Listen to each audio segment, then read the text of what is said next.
Doctor, with an aging population that we have in this country, how big are cognitive and memory issues becoming? Oh, they're becoming absolutely huge. What you got to look at is, as of right now, you could roughly estimate that about 12% of the population is over 65 years old. Okay. And of that, about 1/3 of them suffer some sort of age-related cognitive decline. We're not just talking about Alzheimer's or serious diseases like that are causing the decline, but almost any kind of decline that's considered very normal part of the aging process. But it's still things that, necessarily me, you, or anybody else who becomes over 65 does not actually want to suffer through. And on top of that, the bigger issue is that 40, 50 years ago, the average lifespan was about 65, 66, 67 years old. But as medical technology and therapy have gotten better, you're getting an older and older population that is living longer and longer.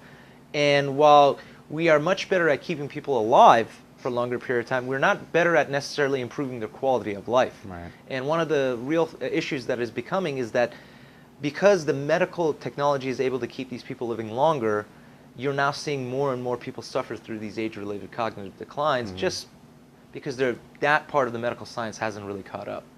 What are some of the warning signs of that? I mean, you and I can still, where'd my keys go and this and that, but what, as we get older, what are some of the red flags that we should watch so for? there's two of this. So there are certain ones that are really, really red flags that you need to see a physician because you have to worry about Alzheimer's or some sort of dementia. So dementia is not normal. Dementia is a absolute disease, and there's different kinds of dementia. And those are things that are much more serious, and they get very exact. Like, for instance, mood changes. If you have some sort of mood changes or really loss of not remembering certain important details, like who friends are, who relatives are. So that's at the extreme spectrum where you're going through a real disease-like state that's causing massive amounts of damage in your brain.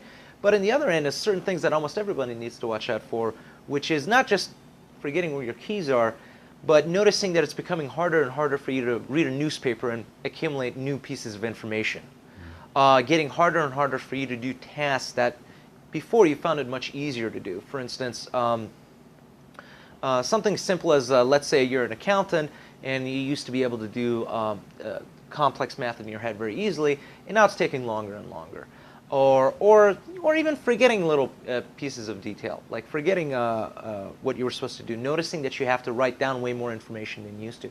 So those are all considered, what medical comes normal age-related cognitive decline, but those are still things we need to be watch out for because while they may be part of the aging process, they're not necessarily things that a person wants to go through because they're decreasing their quality of life.